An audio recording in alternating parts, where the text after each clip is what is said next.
Leo tuko katika shamra za kusherehekea mapinduzi matukufu ya mwaka 64. Walio wengi wanakuwa hawatuelewi, lakini naamini sasa wameanza kutuelewa. Pale tunaposimama na kusema mapinduzi daima, dhana ya mapinduzi tumeanza toka mwaka 64 kuitekeleza kwa vitendo. Yalifanywa mapinduzi kwa sababu ya kujikomboa na idhilali na madhila ambayo wananchi wa Zanzibar walikuwa wakikutana nayo, kubaguliwa na kutengwa kusiokuwa na sababu, matabaka ambayo yalijengwa ya mabwana na watwana. Leo Wazanzibari tunaishi sote tukiwa sawa kwa sababu ya mapinduzi ya mwaka 1964.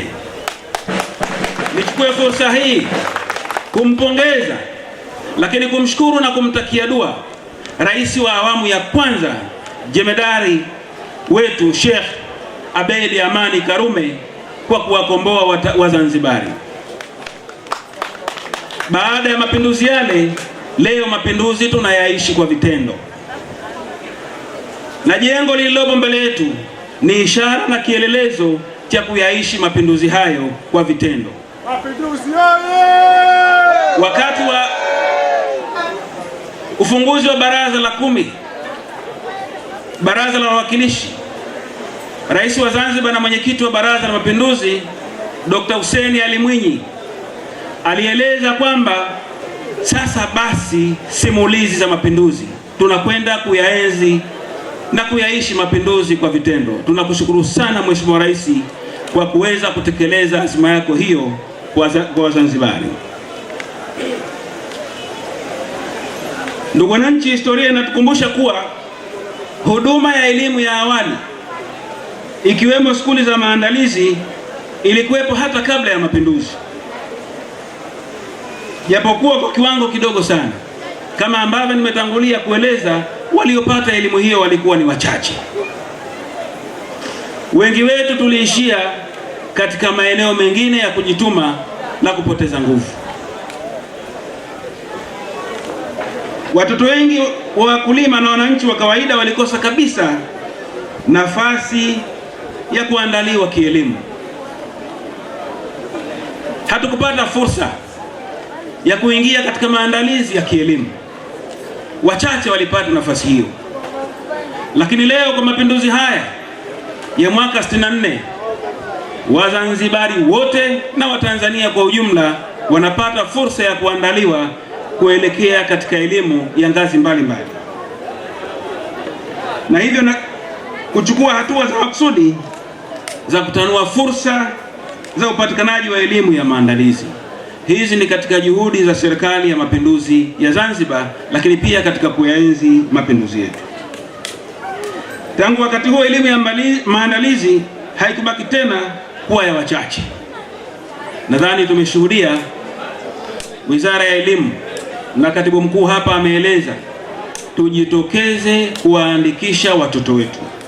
Fursa hiyo haikuwepo.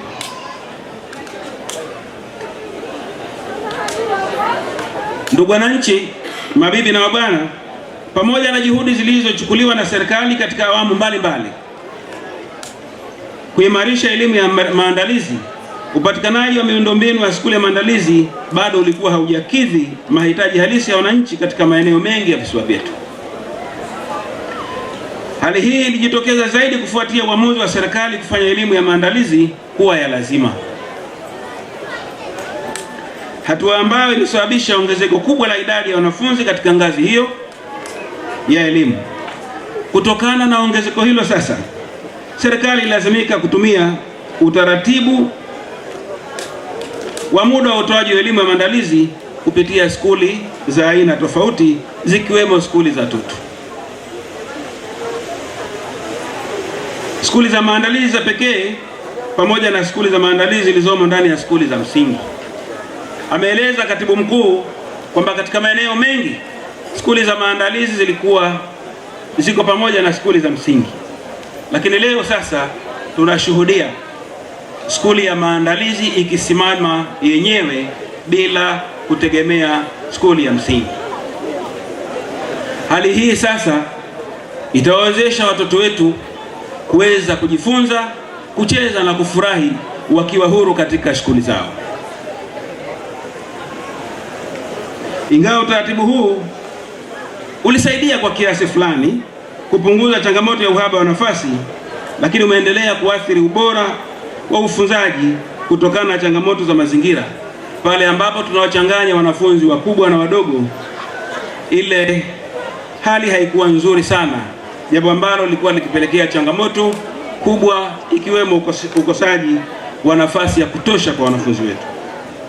Ndugu wananchi, kwa kutambua hilo sasa, serikali yetu inayosimamiwa na Rais Dr. Hussein Ali Mwinyi imechukua uamuzi wa makusudi wa kuondoa kabisa utaratibu huu na badala yake kuhakikisha kuwa elimu ya maandalizi inatolewa katika skuli za maandalizi pekee. Hongera sana Dr. Mwinyi. Aidha, skuli hizo zimeboreshwa na kuwekewa vifaa vya kisasa vitakavyowezesha wanafunzi kujifunza pamoja na maeneo ya kurelax. Kama tunavyoelewa, watoto wanahitaji kucheza, na nimeshuhudia wakati wa kukagua eneo hili wamewekewa maeneo maalum ya kucheza, maeneo ya chakula, lakini huduma zote ambazo zinapaswa kupatikana kwa watoto wetu. Niwashukuru sana Wizara ya Elimu kwa kuzingatia mahitaji ya watoto wetu ili nao sasa waweze kusoma kileo badala ya yale ambayo walikuwa wakijifunza kupitia chini ya mishelisheli na miembe kama ambavyo wazazi wao tulifanya. Ndugu wananchi, naomba nichukue fursa hii kueleza kwamba uwekezaji unaoendelea kufanywa na serikali katika kuimarisha ubora wa elimu ni sehemu ya mwelekeo wa muda mrefu wa taifa letu katika kufikia malengo ya dira ya maendeleo ya 2050. Serikali inaamini kwamba maendeleo endelevu ya Zanzibar hayawezi kupatikana bila kuwa na rasilimali watu, na rasilimali watu haiwezi kufanya kazi kwa ufanisi kama hatukupata watu wenye elimu. Taifa lisilo na watu waliopata elimu bora haliwezi kujenga uchumi imara, wala haliwezi kushindana kikamilifu katika mazingira ya kikanda na kimataifa. Ndugu wananchi, ulimwengu wetu wa leo, ulimwengu wa kiganjani, ni ulimwengu wa mashindano. Soko huria la ajira ambalo linaendelea kupigiwa debe hivi sasa linahitaji kushindana kitaaluma na kielimu. Na ndio maana sasa Wizara ya Elimu na Mafunzo ya Amali imekuja na mkakati maalum wa kuhakikisha kwamba Wazanzibari nao tunao uwezo wa kushindana katika soko la Afrika Mashariki. Elimu ya maandalizi ndio chimbuko la safari ya elimu ya mtoto. Sawa jamani? Elimu ya maandalizi ndio hatua ya awali ya safari ya kielimu. Kwa bila ya kuwa na maandalizi hatuwezi kufika tunako kusudia. Ndugu zangu, serikali inaamini kwamba uwekezaji katika miundombinu ya skuli za maandalizi, mazingira salama na rafiki kwa watoto, pamoja na walimu wenye sifa stahiki ni uwekezaji wa kimkakati na wa makusudi kwa taifa letu. Tumeshuhudia wakati wa awamu ya 8 ajira nyingi, lakini pia maslahi ya elimu yameboreshwa kuhakikisha kwamba watoto wetu wanapata elimu bora katika ngazi zote. Ndugu wananchi, hatua hizi zilizochukuliwa na serikali zinaakisi dhamira ya dhati ya kuandaa kizazi chenye uwezo wa kubeba jukumu la maendeleo ya Zanzibar, si kwa leo tu, bali kwa miaka mingi ijayo. Na naomba tukumbuke kwamba kadiri siku zinavyokwenda, elimu inabadilika, lakini elimu inakuwa. Elimu tuliyoizoea sio elimu ambayo tuko nayo leo. Leo tunaishi katika ulimwengu wa sayansi na teknolojia. Ni imani yangu kwamba tutaendelea kuiunga mkono Serikali ya Mapinduzi ya Zanzibar katika miundombinu ambayo imeweka katika maeneo mbalimbali ikiwemo elimu.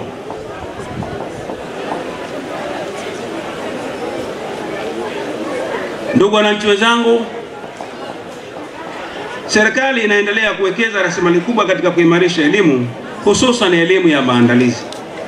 Ni wajibu wa kila mmoja wetu kuthamini jitihada hizi, lakini pia kuzilinda, kuzitunza na kutumia ipasavyo miundombinu iliyowekwa ili iweze kutumika leo na baadaye, lakini pia iweze kutumika kwa maslahi ya Wazanzibari wote.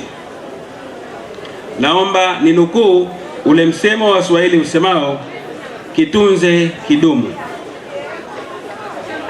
Tutakapoitunza shule yetu tutaweza kuitumia kwa muda mrefu, lakini kwa sababu Kivugo inaanza na skuli hii ya maandalizi, ni imani yangu kwamba matunzo yenu katika skuli hii ni kivutio cha uwekezaji wa skuli nyingine nzuri zaidi. Tuna imani kubwa tutaitikia wito wa katibu mkuu wa kuwaandikisha watoto wetu katika skuli ya Kivugo,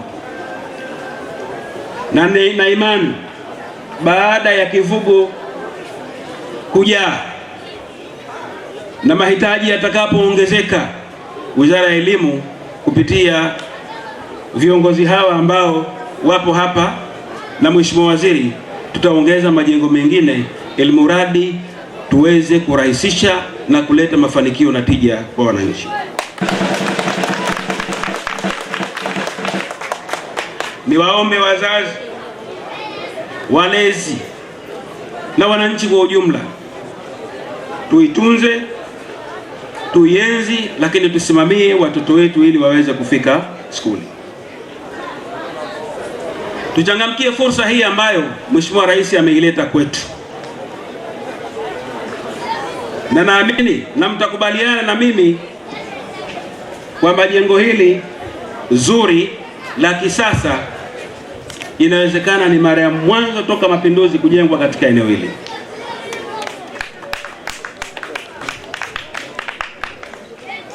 Sisi wazazi ambao tulianza muda kidogo, kwanza hatukuipata hii fursa ya maandalizi, hatukuipata. Katibu mkuu, mimi mara ya mwanzo napelekwa skuli, kaka yangu aliniambia panda baskeli hapo kwenye frame. Ilikuwa mwezi Februari, nikapanda baskeli. Alafu alipofika mlangoni, wenzangu wa tayari wanasoma, sababu tayari ni mwezi Februari, akaniambia ingia humo.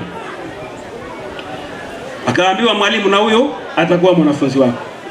Hayo ndio maandalizi tuliyoyapata sisi. Lakini leo watoto wanaishi katika mazingira mazuri, wanaandaliwa kweli kuwa viongozi wa baadaye. Nichukue fursa hii kwa dhati kabisa kuendelea kumshukuru na kumpongeza Rais wa Zanzibar na mwenyekiti wa Baraza la Mapinduzi kuona shida ya wanakivugo na akaitatua ndani ya mwaka mmoja.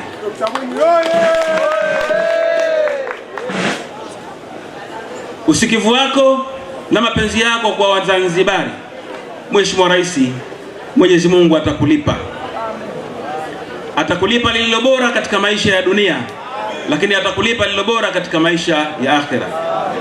Tunakushukuru sana. Umetutendea haki, umetutumikia ipasavyo, na sisi inshallah tutaendelea kukuombea, na naamini wanakivugo kwa hili ambalo tumetendewa, tutaendelea kumwombea Mheshimiwa Rais ili aweze kukamilisha awamu yake ya pili kwa amani na kwa ajili ya maendeleo yetu sote.